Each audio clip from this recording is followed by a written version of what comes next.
উনি জনগণের কোনো দাবি যদি শক্তিশালী হয় সেগুলো মেনে নিয়েছেন সবসময়। জনগণের উপর খড়গ হন নাই। ৯৬ সালে তত্ত্বাবধায়ক সরকারের দাবি মেনে নেওয়া, এটা আপোষ করেছিলেন জনগণের সাথে, কোনো অত্যাচারীর সাথে কোনো আপোষ করেননি।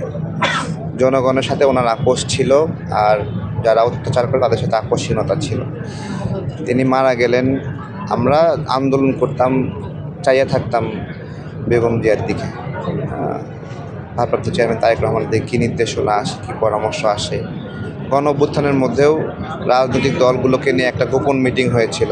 সেই গোপন মিটিংটা সকল রাজনৈতিক দলকে ঐক্যবদ্ধ করার জন্য, ওইটা ভারপ্রাপ্ত চেয়ারম্যান তারেক রহমান সমন্বয় করেছিলেন। তো এখন তো বেগম জিয়া চলে গেলেন, আমরা সবাই ওনার অসুস্থ অবস্থায় দোয়া করেছি। আমরা সোশ্যাল মিডিয়ায় সকাল থেকেই কিছু অ্যাক্টিভিস্টকে অনেক নোংরা কাজ করতে দেখছি, তাদেরকে আমরা অনুরোধ করবো এটা করবেন না।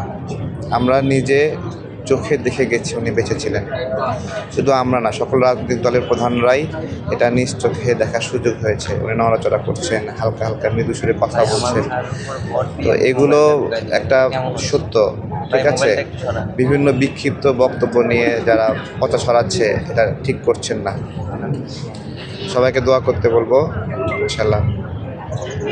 এই ছিল প্রজন্ম টেলিভিশনের প্রাইম নিউজে। পরবর্তী প্রাইম নিউজ দেখার আমন্ত্রণ জানিয়ে শেষ করছি এখানে। এতক্ষণ সাথে থাকার জন্য ধন্যবাদ সবাইকে।